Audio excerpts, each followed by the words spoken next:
தற்போது கிடைக்கப்பெற்ற முக்கிய தகவல். ஓபிஎஸ்க்கு ஆதரவுகளை கொடுக்கும் அதிமுகவின் எம்எல்ஏ அதிர்ச்சியில் எடப்பாடி. நண்பர்களை, நம்ம போடக்கூடிய வீடியோக்கள் உங்களுக்கு பிடிச்சிருக்கு அப்படின்னா லைக் அண்ட் சப்ஸ்கிரைப் பண்ணிக்கங்க. தமிழகத்தை பொறுத்த வரைக்கும் 2026 சட்டமன்ற தேர்தல் பேச்சு எப்பொழுது ஆரம்பிக்கப்பட்டதோ அன்றிலிருந்து ஓபிஎஸ்க்கு அடி என்பது விழ ஆரம்பித்து விட்டது. அவர் எதற்காக பாஜக கூட்டணியிலிருந்து வெளியேறினார் அப்படிங்கிறது இன்று வரைக்கும் தெரியல. அவர் பாஜக கூட்டணியிலிருந்து வெளியேறிய பின்புதான் ஓபிஎஸ் உடைய ஆதரவாளர்கள் அனைவருமே மாற்றுக் கட்சியில் இணைய ஆரம்பிச்சிட்டாங்க. தை பிறந்தால் வழி பிறக்கும் என சொன்னார் நமது ஓபிஎஸ் அவர்கள். இப்ப தை மாதமே முடிந்து விட்டது. இப்பொழுது கேட்டாலும் பொறுத்திருந்து பாருங்கள், அடுத்து என்னுடைய ஆட்டம் ஆரம்பம் அப்படிங்கிற மாதிரி தான் செய்தியாளர் சந்திப்பிலே சொல்லிக் கொண்டிருக்கிறார். ஓபிஎஸ் உடைய செயல்பாடு என்பது வெறும் பேச்சாக மட்டும்தான் போய்கொண்டிருக்கிறது, நடவடிக்கை என்பது எதுவும் இல்லை அப்படின்னு தான் சொல்லியாக. இப்படிப்பட்ட ஒரு சூழலில் அதிமுகவுடைய எம்எல்ஏ ஒருவர் நமது ஓபிஎஸ் அவர்களுக்கு ஆதரவுகளை கொடுத்துக் கொண்டிருப்பதாக இணையதளங்களிலே செய்திகள் என்பது உலா வந்து எடப்பாடியை மிகப்பெரிய அதிர்ச்சிக்குள்ளாக்கி இருக்கிறது அப்படின்னே கூட சொல்லலாம். அதிமுகவில் அடுத்த கட்ட அரசியல் என்பது சூடுபிடிக்கூடிய நிலையிலே பெருந்துறை சட்டமன்ற உறுப்பினர் ஜெயக்குமார் குறித்து புதிய சர்ச்சை ஒன்று அக்கட்சி வட்டாரத்திலே சலசலப்பை ஏற்படுத்தி இருக்கிறது. முன்னதாக முன்னாள் முதல்வர் ஓ பன்னீர்செல்வம் பெருந்துறைக்கு பயணம் மேற்கொண்டது போது ஜெயக்குமாருக்கு சொந்தமான ரிசார்ட்டிலே அவரும் அவரது ஆதரவாளர்களும் தங்கியிருந்ததாக தெரிய வருகிறது.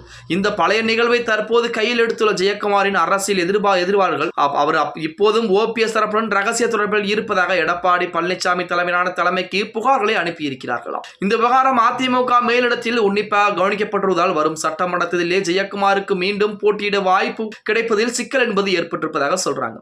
கட்சியின் தற்போதைய ஒற்றை தலைமை நிலைப்பாட்டிற்கு எதிராக செயல்படுவதற்கு முக்கியத்துவம் அளிக்க கூடாது என்பதில் தலைமை உறுதியாக இருப்பதால் இந்த ரிசார்ட் விவகாரம் அவருக்கு பெரும் பின்னடைவாக பார்க்கப்படுகிறது. இருப்பினும் இது தற்செயலாக நடந்த ஒன்றா அல்லது திட்டமிட்டு அரசியல் நகர்வா என்பது குறித்து ஜெயக்குமார் தரப்பில் இன்னும் அதிகாரப்பூர்வமான விளக்கங்கள் கொடுக்கப்படவில்லை என்றாலுமே ஒரு காலத்திலே அதாவது கொஞ்சம் குறுகிய நாட்களுக்கு முன்பாக ஓபிஎஸ் மற்றும் ஓபிஎஸ் தரப்பினர் பெருந்துறை வந்த சமயத்திலே அதிமுகவுடைய எம்எல்ஏ அவருடைய ரிசார்ட்டிலே தங்கி இருக்கிறார்கள். அன்றைய தினம் அவரும் அங்கேதான் இருந்திருக்கிறார். ஓபிஎஸ்ஸிடம் பேச்சுவார்த்தை என்பது நடத்தி இருக்கிறார்.